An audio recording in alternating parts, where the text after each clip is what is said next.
everybody, my name is Katya, and guys, welcome back to MISCAT Squad, and welcome back to the special series in which supports Detroit Become Human, one of the best games that I actually played in my entire life. What this special series will cover on MISCAT Squad is any game that does really well on MISCAT Squad, or any one of my faves on MISCAT Squad that you guys do vote for, it will get its own special series. You know what? Detroit Become Human was unlike any experience that we've ever had, and last time on this special series, this happened.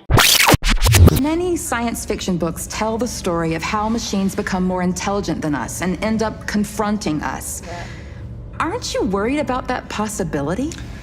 I understand the irrational fears about artificial intelligence, but I assure you, that will never happen with a cyberlife android. Dude. They're designed to obey humans. They're machines. No, They they're can't not. develop any sort of desires or form of consciousness. Dude, we know how it goes. Are you sure?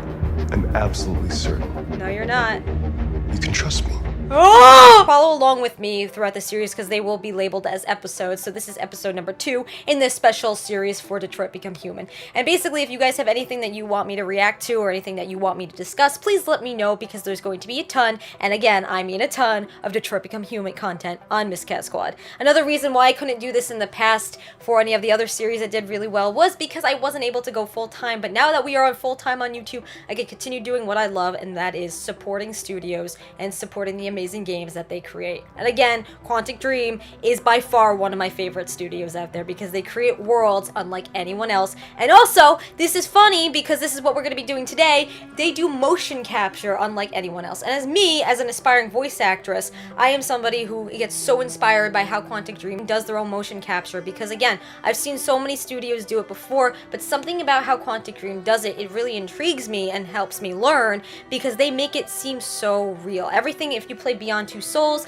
and if you play Detroit Become Human, you will see how real their motion capture does look compared to a lot of other games. Like there's so many other games out there who do motion capture, and I did touch on this subject a little while ago when we did finish Detroit Become Human, but now that we're actually doing a video about motion capture voice acting, because it's something I'm very passionate about, I want to really discuss this much more than I did before because this is actually a video about motion capture. So something about the way they do it. I mean, if you look at how Beyond Two Souls was, and then if you look how Detroit Become Human is, it looks so real, and it makes you feel like you are actually playing a movie. And like there's a lot of studios who do try to make it seem like you're playing a movie, and their motion capture again is so great, but there's something about the way Quantic Dream does it. I don't know if it's a technique or something special that they do use, but just how they do it. I mean, I for one was so like in awe by their motion capture by just playing Beyond Two Souls, a game that came out in 2013, and just to see how advanced that their motion capture has been able to, you know, come from now to then to now. Someone like me who is an aspiring motion capture voice actress, to be able to see how much they've improved over time, it's amazing. I mean, like, I remember when I was playing Beyond Two Souls, I was like, you know, I don't know how this is possible. Something about the way they capture the characters, it just intrigues me. But anyway guys, today we're going to be reacting to a little bit behind the scenes of Detroit Become Human because you guys have requested this video, and also because it's about motion capture. Again, I want to be able to shower my support with this content for Detroit Become Human as much as possible because again, it's one of my all-time favorite games and also something that we did enjoy playing together.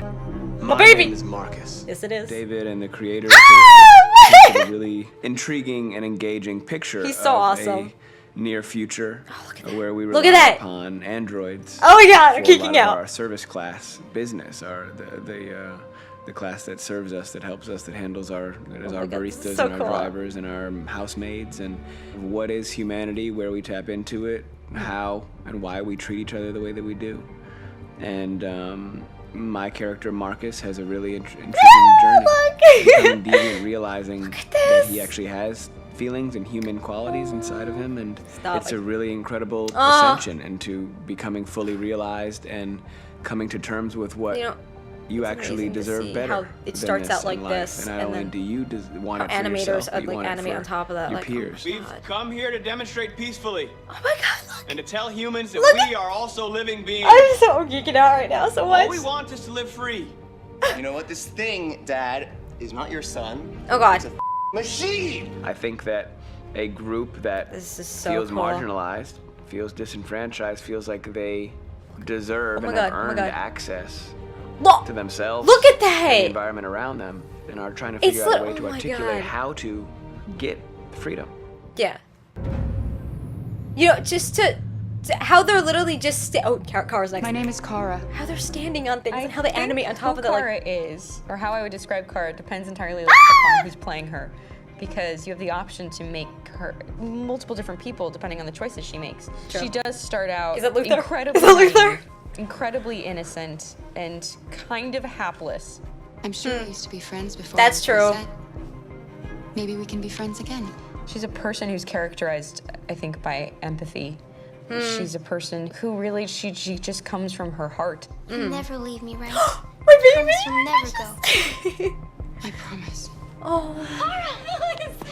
Are you okay? Are you hurt? Wait a minute. Leave Wait, her alone. no, what was that? The really Wait, beautiful what was that? thing What was I that? had the gift to be able to do is to essentially build a person the from the ground toy. up, because that's what she's doing throughout the game, and with every experience she has and every person she This meets, is she's absolutely building, amazing, you know, guys. first emotions and then the sense Again, of how the animators judgment, are and it's able to sort of an animate exploration over top of what of it it, is like- to be a human. Don't worry. Luther and I will be right here. Luther. I love this. My boy Connor. Here we go. My name is Connor. Connor is Yes! analytical. Connor takes things literally. He does. starts in a place where he's very mechanical. He feels nothing inside, of course, and it's all just a system, a protocol that he is executing to get whatever he wants to happen, which is Oh my god, look. stop It's deviants and to so find the simple, link but between yet. deviant androids. Just say I killed him. Is it that No, hard to guys, say? no. Stop it. Of Ah! course, over the course of the story, and depending on the player's choices, Connor can grow in many different ways. Oh my god. Look at the people behind, like. Procedure or not. A my moment of truth, Hank. Am I a living being? Or just a machine? That's all you care about, huh? You should consult a professional who can help you. Beat it, you hear me? Get the hell out of here. So there are 3 types of shoots at Quantic Dream. Shooting and performance capture, where you capture the whole actor, his voice, his face, and his body. These shoots are obviously done with American actors because the game's original version is in American English. After that, there are the body-only shoots, Look at that. representing around 250 days of filming, while the performance capture is 100 days of filming. Oh Now, my body-only shoots, dedication. there are 2 types. There are the action shoots and the technical shoots, which are MISCAT shoots. Look at that. MISCAT is when the player controls a character on the Oh screen. my god, and he guys. moves in an environment to explore it. This is of particular importance at Quantic Dream, and therefore we shoot a lot to offer a unique context Look at this. for each scene and each character. Yeah. To prepare a motion capture shoot, we first get together to look at the sets we need, the animations that we want to shoot, which ones need to be grouped together, or Look, which just ones need look to be how cut simple and it is, shot at and another look what time, how they create the. so that we get the most out of the shooting day. Oh my god, This I'm often geeking means out, shooting guys. scenes out of order, especially those with big props or accessories, like a big car, for example. Oh my god. So we shoot all the animations related to that This particular is prop. this is first. art. This is art.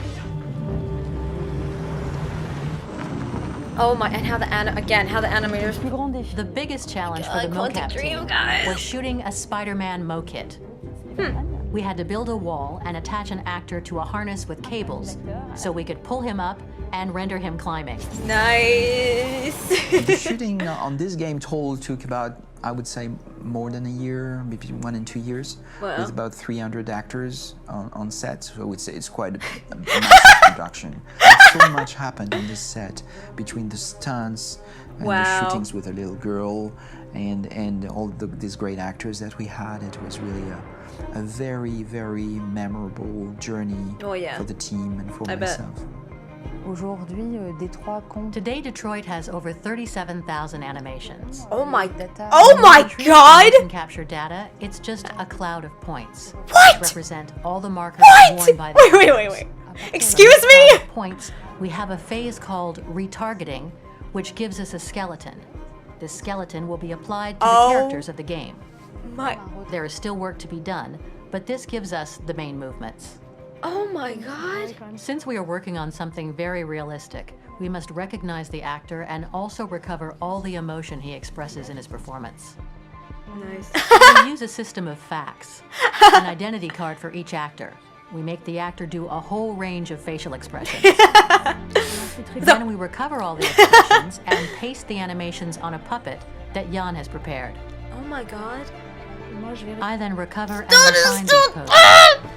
I might stretch the lip, reinflate a cheek, tiny details that make the face really capture the actor. How? This is magic, okay? That's Because how. of the nature of our mocap system today, when we receive the animations, we're missing eye movements. And so the character has that dead look. He really has. So then it's a big part of the work for the animators to find the regard of the actor in relation to his position, in relation to the body, etc. It was crazy when I saw the newest model for Kara, because they've been working on it and working on it, and this was the first time I literally jumped in my seat. It not only looked so much like me, it was the fact that it looked so lifelike. Yeah. It wasn't that it looked just like it was a camera, it was something else, you know, but it looked alive. Yep. It's exciting. Yeah. Oh my god. Okay, so again, I love how they explained how it went from, they used different types of shoots. There's one for just the acting, there's another one for like the motion capture, for like the action when the player actually controls it. Like that is, I never knew that. I thought everything was just filmed in like a few days or so, but no, that's 100 to 200 days of work, of pure dedication. Pure, like, it's not even just kudos to the actors, it's kudos to the directors, to the animators. Like, it's amazing to see how you can have, like, if you just have, like, a block or just, like, a piece of furniture, and how they can turn that piece of furniture into something else completely. Like, it's mind-boggling. That's what it is. But you know, I'm loving how I'm learning more about this, because as an aspiring mocap voice actor myself, like, I need to learn more about this type of stuff. And it's like, you know what I love about it too is how a lot of with these actors, especially the ones that go from Quantic Dream, you have like two different types of actors. You have the ones that are just doing it for the money and doing it for the job, but then you have the other ones who really resonate with the characters and want to become that character and want to make the project because they, again, it is their job, like, don't get me wrong, but also because they want to be able to create that character and become that character. It's like Detroit Become Human. It's like they want to become those characters, whether android or human. And again, it shows like how they were saying that it was like 300 actors. Creating video games is basically like a family. You take so many people and so much hard work and dedication, and you get to, like, you saw them having fun on set. You saw how fun that must have been. But it's a totally different experience than regular acting or being on, like, with theater and this and that. It's something that I want to get into because it shows that you can play with these props. You literally wear this like onesie outfit and just do some fun things with it. But then you get to see the process of seeing that character come to life when the animators show you what your acting did. And it's just so mind-boggling to me how they are able to create this with the technology nowadays, but how Quantic Dream does it, how they have totally different sections of how they do it, but also how they do it. It's just like they make the characters alive. Like, like Valerie was saying, it's like, it's not just that she looked like me, it's not that she was, not just the fact that she was just a model, it was because she actually looked alive. It was like there, right then and there, and she brought her to life. So, to all of you at Quantic Dream, fist bump to you, you're freaking amazing. I don't know how this is possible, especially with the animation. It's like, it's absolutely amazing, and I would love to learn more in the future, especially when I go towards more of the mocap career that I'm going for, but, oh my god. But anyway, guys, if you have any more Detroit Become Human videos that you want me to personally react to, feel free to leave links down below. We also have a ongoing thread on Twitter, which you can use hashtag AllAgesOfGeek and tag MISCAT Squad on Twitter, where you can send in your videos and then be shouted out to, especially if you use that hashtag. But oh my god, you know what? This game is like unlike any other. I am so glad I am supporting it. But anyway, guys, I hope you have an amazing day. You stay safe out there. And as always, MISCATs, until the next video, embrace your inner fangirl and your inner fanboy every single day.